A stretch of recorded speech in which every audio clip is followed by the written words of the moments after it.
Good morning, ladies and gentlemen. I'm Meadsyreplays and welcome back to the channel. Today we're going to be looking at the AMX CDC, which is just come back into Blitz stores. So we're going to show you 3 battles. Now this one, which is Jerry Bombastic, isn't the greatest of battles, and there's quite a few mistakes Jerry does, and in all fairness, the comments are going to be like he noobed out, he didn't aim, which is correct. I mean, I wouldn't have normally shown this kind of battle, but really I want to just show you the battle because it will go to show just how strong this tank can actually be.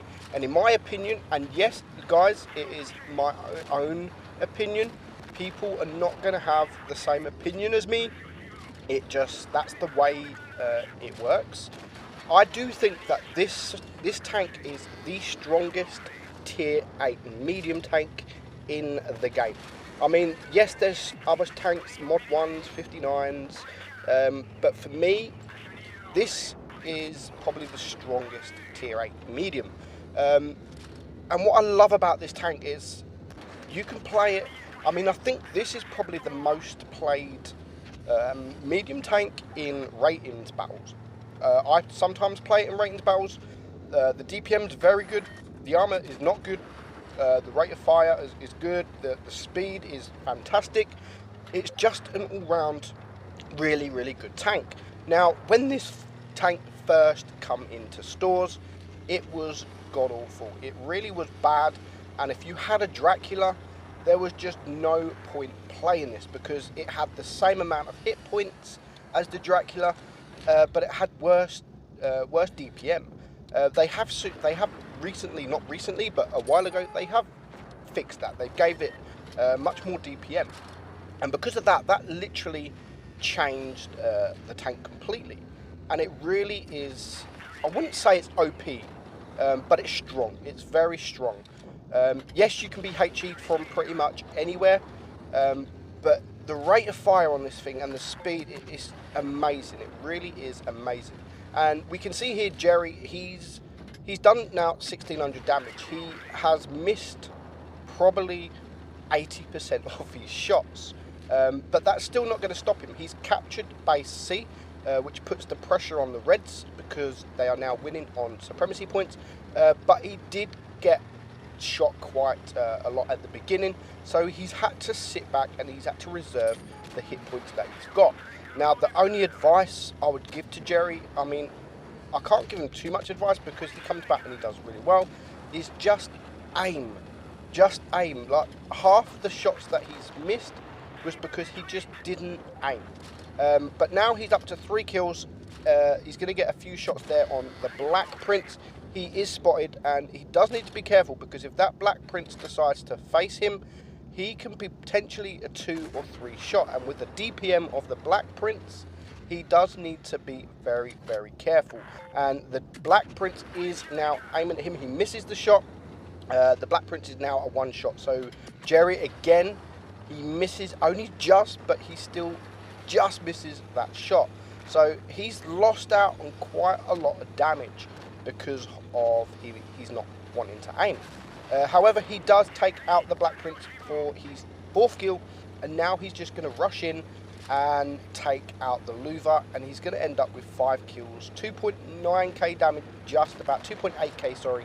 But because he caught that only base, it was a mastery battle. 118,000 credits, and this was, as I've said at the beginning, a ratings battle. Now, fair enough, Jerry, he's a 49% player, so that is actually a very good battle for him. So, well played, Jerry.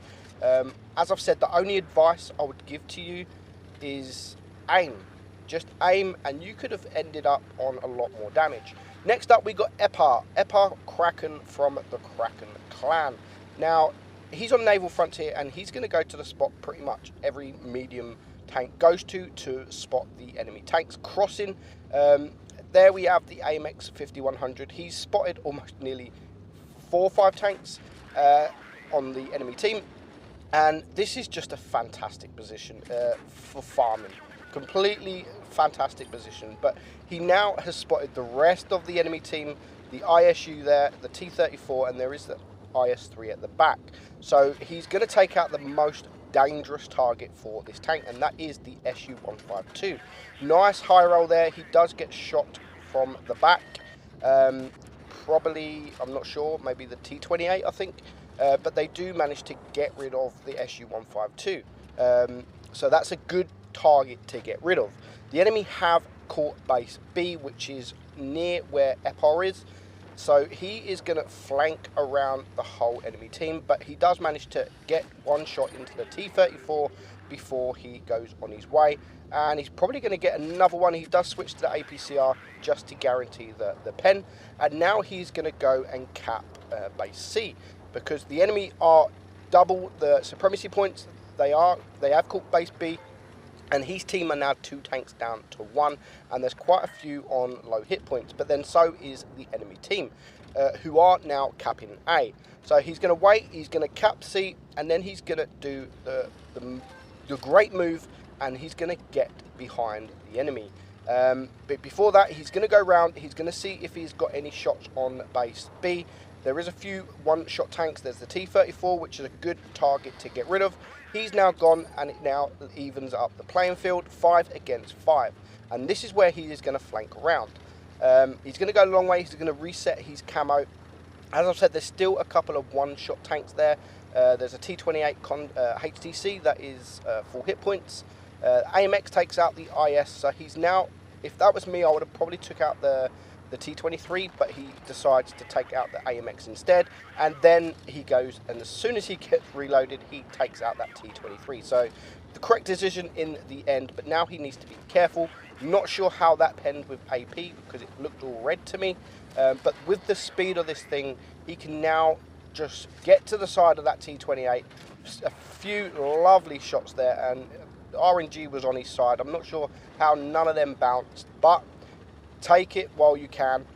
The T-28 is now going to try and push him. Again, he pens that lower plate, and just look at the speed, and it's absolutely lovely. You can just get around tanks so easy, and he's going to use the APCR just to guarantee the pen, and he's going to take that tank out for his 4th kill. And here comes the Charioteer, but it doesn't matter now. He can take a shot, definitely he can take a splash, but with the reload and the speed, he's going to get there very quickly. So he's going to end with 5 kills, 2.9k damage, 62,000 credits. Again, lovely credit earner this tank is, 1,311 base XP.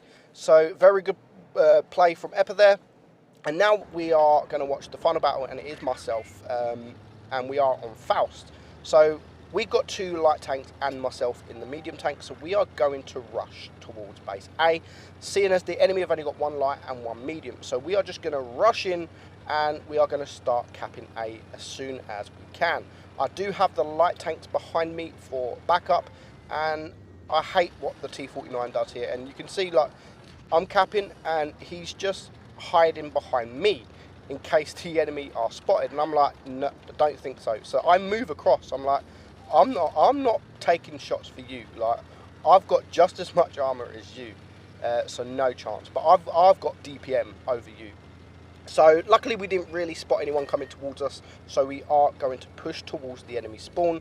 And this is, again, if you can get into these positions without the enemy looking at you, you can proper farm some damage. We are spotted, we do get that shot on the T-49, but now we are just going to completely farm on this Black Prince, which is a great target to take out. He's got insane DPM, and of course he's not looking at me, so I'm not trading any shots, or I'm not trading any damage whatsoever, which is a perfect situation to be in. So we're now on 1100 damage. Our LTTB has decided to rush the T-28 with the T-49, so I'm going to come in at a different direction, but by the time I get there, the T-49 is just going to take him out, stealing some damage. And now we have the IS-6 coming around, so I'm trying to get out the way, but this LTTB wouldn't let me in. Because of that, I did take a shot. It wasn't so much the LTTB's fault, but now we decide we have the J-Panther, I mean we have the 3rd NAM behind, and what I did here, I took a shot on the IS-6, and I was just going to run away, but I'm thinking, nah, he's there alone. He's got no backup. So I'm just going to use and trade my shots. We are 7 against 5. So even if I die, but at least I can take this guy out, we are still at an advantage. So luckily we're going to get one more shot into him, and we are going to get behind him. We are a one shot, but again, it's 7 against 4. I can take this guy out before he reloads, and it's now 7 against 3. So even if I die now, we have still got the battle won. So we get one shot in on the Ferdinand, and now we have the IS-2SH who just shoots, which means again we can farm some damage off him. So we're on now 2.93k damage, and I think we're going to get one more shot. He does try looking at us because we are a one shot, but the T-49 takes him out, and the last remaining tank, which is the Chiri, gets taken out by the EXP. So 3.2k damage. It wasn't quite enough for a mastery, but it's still a nice battle. So that is the AMX CDC, for my opinion, the best tier 8, and it is a must-own tank. So I hope you enjoyed the video, guys. I'm Meadsy69, and I'll catch you soon. Bye-bye.